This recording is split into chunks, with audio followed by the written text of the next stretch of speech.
கருமலை சமவெளிக்கு முன்பாக முரசொலியை கேட்டதும் படையை முன்னேற்றிய கடம்பன் இடப்புறம் இருக்கும் சேரப்படை முன்னேறாமல் இருப்பதை கண்டவுடன் உற்று நோக்க படையின் இடப்புற காடுகளிலிருந்து வெளிவந்த யானை சேர வீரர்களிடையே நுழைந்து தாக்குவதைக் கண்டு அதிர்ந்தான்.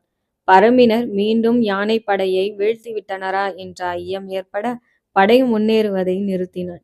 சேரப்படையின் இடப்புறத்தில் பதட்டம் உருவாக யானை சேர வீரர்களை தூக்கி எறிந்து கொண்டு அலைவதை கண்டதும் யானையை வீழ்த்துங்கள் என்று ராசசிம்மன் கத்த விற்படையினர் யானையை நோக்கி அம்பெய்ய துவங்கினர்.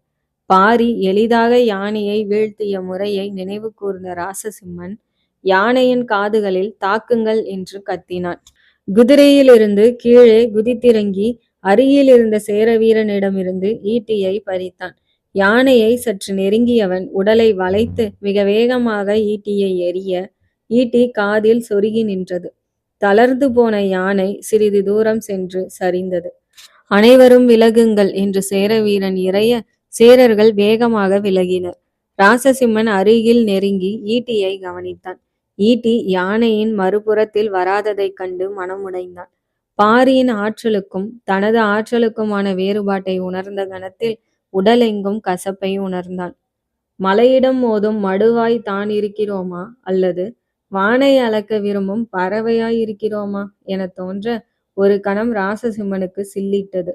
ஒருவேளை பாரி வீழ்த்தியதை இளவயது யானையோ அல்லது மலை மீதிருந்து எரிந்ததால் ஈட்டியின் வேகம் அதிகமாகி இருக்குமோ என்று மனம் ஆற்றுப்படுத்தும் எண்ணங்களில் அலைந்தது.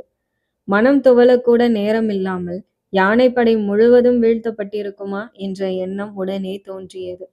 பாரி எதையும் பாதியில் விட்டிருக்க மாட்டான் என நினைத்தவன் சேரவேந்தன் வீழ்த்தப்பட்டிருந்தால் போர் முடிந்ததென நினைத்தான்.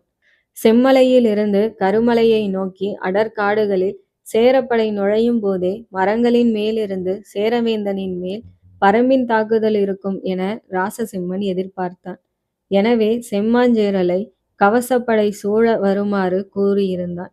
ஆனால் பரம்பினரால் யவனர்களின் கட்டுக்காவலை மீறி யானைப்படையை தாக்க முடியும் என்று எண்ணியிருக்கவில்லை. சேரவேந்தனின் நிலை என்ன ஆனதோ என்ற ஐயம் ஏற்பட்டது. தரையில் விழுந்து கிடந்த யானையை பார்த்தவாறே ராசசிம்மன் யோசித்திருக்க யானையின் கண்கள் வீங்கி குருதி வடிந்து கொண்டிருந்தது. யானையின் தந்தத்திலிருந்து ஒரு தேனி வெளியேறி பறக்க ராசசிம்மனுக்கு பரம்பு பயன்படுத்திய உத்தி புரிந்தது. மனதில் பெரும் தளிர்வு ஏற்பட்டதுடன் மனதை தேற்றிக்கொண்டு சேரவேந்தனின் நிலையறிய குதிரையில் பாய்ந்தேறினான்.